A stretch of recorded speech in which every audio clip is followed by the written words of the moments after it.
What's happening, scapers? So on today's video, I'm going to show you how to apply glass to your hosing.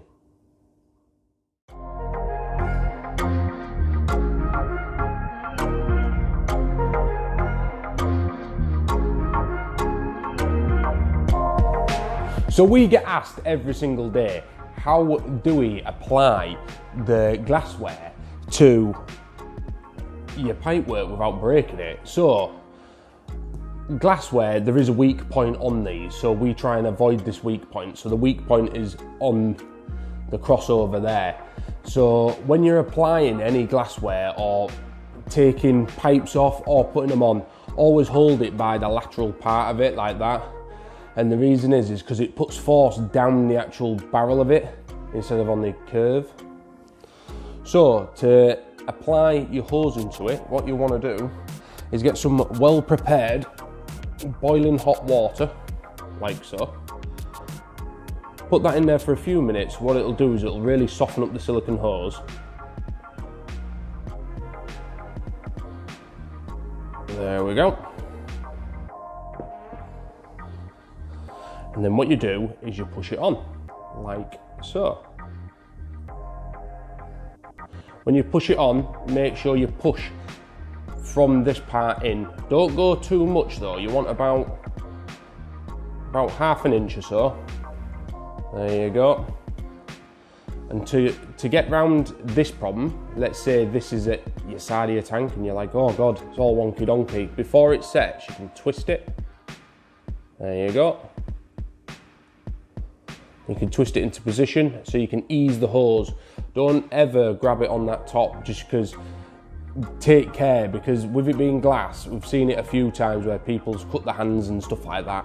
So hold it by this straight part here, and when you twist it and all that sort of thing, make sure you get it into position. Once you're happy with it, pop it on the tank, suction cup it against the tank. If you need to tease this round, you can do. But again, be gentle when you're messing with glass. To get it off, so what we'll do is we'll let this bad boy cool down. 2 to 3 weeks on your fish tank, this is going to start looking pretty grubby. So to get it off, there's a simple, easy way of doing it. So if you're a bit nervy about touching it, we do a thing called a quick release.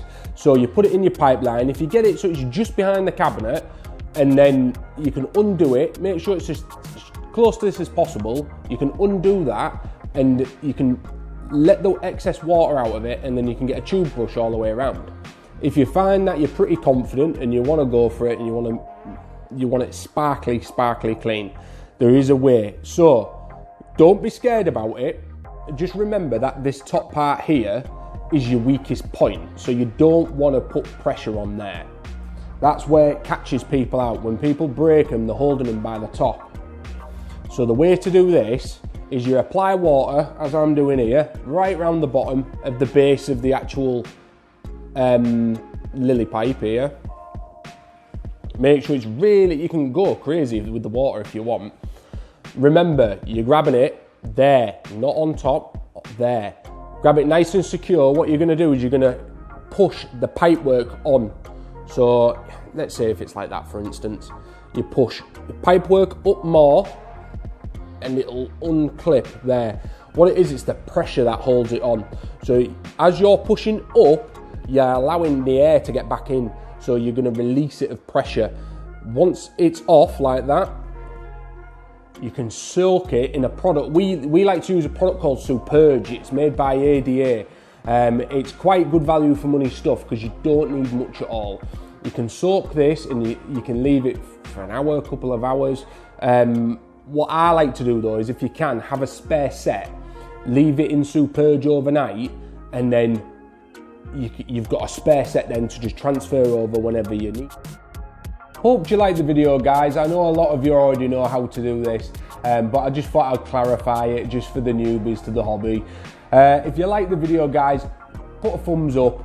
And if you're new to the channel, don't forget to hit subscribe, and we'll see you on the next one. Take care. Bye bye.